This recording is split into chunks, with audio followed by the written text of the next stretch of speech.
ஒரு பக்கம் அமெரிக்க அதிபர் தேர்தலில் ட்ரம்ப் வெற்றி பெற்றுள்ள நிலையில மற்றொரு புறம் இஸ்ரேல் தனது தாக்குதலை தீவிரப்படுத்தியுள்ளது.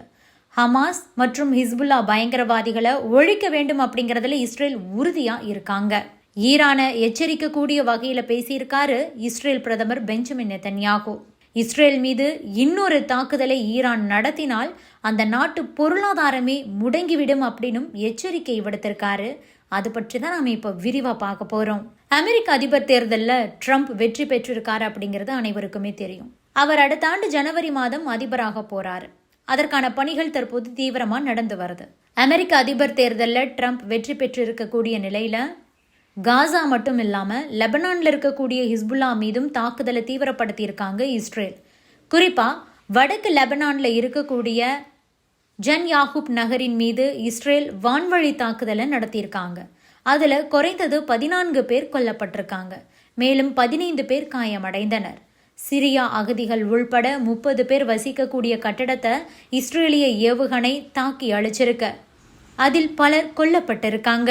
முதலில் இந்த தாக்குதல்ல 8 பேர் உயிரிழந்ததா கூறப்பட்டிருந்தது. இருப்பினும் படுகாயமடைந்த சிலர் உயிரிழந்த நிலையில உயிரிழப்புகள் 12க்கும் மேலாக அதிகரித்துள்ளது. இது தொடர்பான தகவலை அல் ஜசீரா வெளியிட்டிருக்காங்க.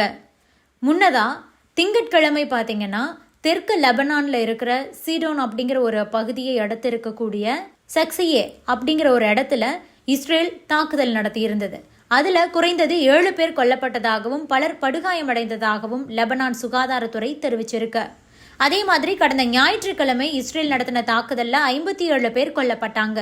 56 பேர் காயமடைஞ்சதாகவும் லெபனான் சுகாதாரத்துறை தெரிவிச்சிருக்கு.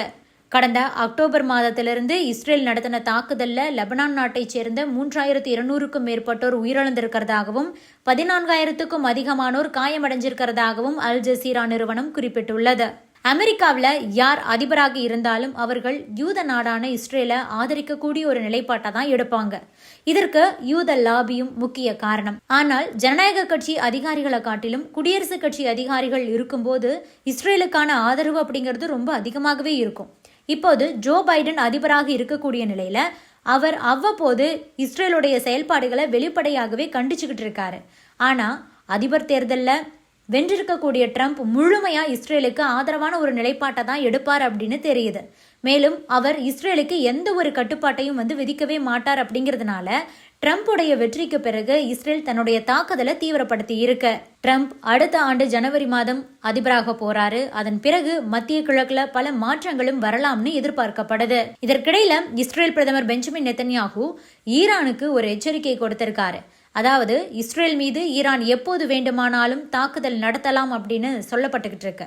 அதே மாதிரி தாக்குதல் நடத்திட்டாங்க அப்படின்னா ஈரானுடைய மொத்த பொருளாதாரமும் முடங்கிவிடும் அப்படின்னுட்டு இஸ்ரேல் பிரதமர் நெதன்யாகு எச்சரிக்கை விடுத்திருக்காரு. சமீபத்தில் அவர் தன்னுடைய எக்ஸ் பக்கத்துல வெளியிட்டிருக்கக்கூடிய அந்த வீடியோவில் இந்த கருத்துக்களை சொல்லியிருக்காரு.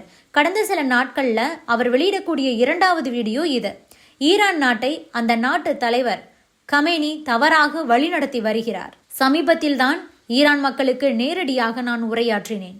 உலகமெங்கும் பல லட்சம் மக்கள் அந்த வீடியோவை பார்த்தார்கள். அதன் பிறகு ஈரான் நாட்டைச் சேர்ந்த பலரும் எங்களை தொடர்பு கொண்டனர். பல கருத்துக்களையும் சொன்னார்கள்.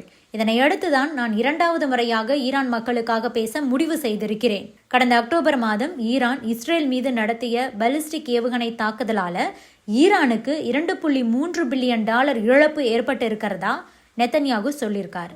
இது தொடர்ந்தால் ஈரானுக்கு மேலும் பல பில்லியன் டாலர் நஷ்டமாகும். இஸ்ரேல் மீதான தாக்குதலால ஈரானுக்கு எப்படி நஷ்டமாகும் அப்படின்னுட்டு பலரும் கேள்வி எழுப்பிய நிலையில தான் இது தொடர்பா இஸ்ரேலுடைய செய்தி தொடர்பாளரே விளக்கம் கொடுத்திருக்காரு. அதாவது இஸ்ரேல் மீது பல 100 ஏவுகணைகள் ஏவப்பட்ட நிலையில அதற்கான செலவு தான் $2.3 பில்லியன். அதைத்தான் நெதன்யாகு குறிப்பிட்டதா விளக்கம் கொடுக்கப்பட்டிருக்கு. தொடர்ந்து பேசின அவரு, நீங்களே பாருங்க இந்த தாக்குதலால உங்களுக்கு எவ்வளவு நஷ்டம், ஆனா உங்களால என்ன சேதத்தை இஸ்ரேல்ல ஏற்படுத்த முடிஞ்சது? இந்த தொகையை நீங்க உங்களுடைய கல்வி பட்ஜெட்டிலோ அல்லது உள்கட்டமைப்பு பட்ஜெட்டிலோ பயன்படுத்தி இருக்கலாம். ஆனா அதை செய்யாம கமேனி மிருகத்தனமா செயல்பட்டிருக்காரு. உலகையே தனது நாட்டிற்கு எதிராக திருப்பி இருக்காரு. உங்கள் பணத்தை சொந்த ஈகோவுக்காக அவர் செலவிட்டுக்கிட்டு இருக்காரு. ஈரான் ஒரு ஜனநாயக நாடாக இருந்திருந்தா உங்களுடைய வாழ்க்கை எப்படி இருக்கும் அப்படிங்கிறத கற்பனை பண்ணி பாருங்க. உங்களால் பயமில்லாமல் மனதில் பட்டதை பேசி இருக்க முடியும். சிறையில் அடைக்கப்படும் அச்சம் இருக்காது. உங்கள் குழந்தைகளின் எதிர்காலம் சிறப்பாக இருந்திருக்கும். எனவே மக்கள் யோசிக்க வேண்டும். அதே நேரம் இன்னொரு முறை நான் சொல்லிக்கொள்ள விரும்புகிறேன், ஒரு தாக்குதலுக்கு 2.3 பில்லியன் இழப்பு என்றால் யோசித்து பாருங்கள். இன்னொரு தாக்குதலை நடத்தினால் ஈரான் பொருளாதாரமே மொத்தமாக முடங்கி போய்விடும் அப்படின்னு பேசியிருக்காரு பெஞ்சமின் நெத்தன்யாகு.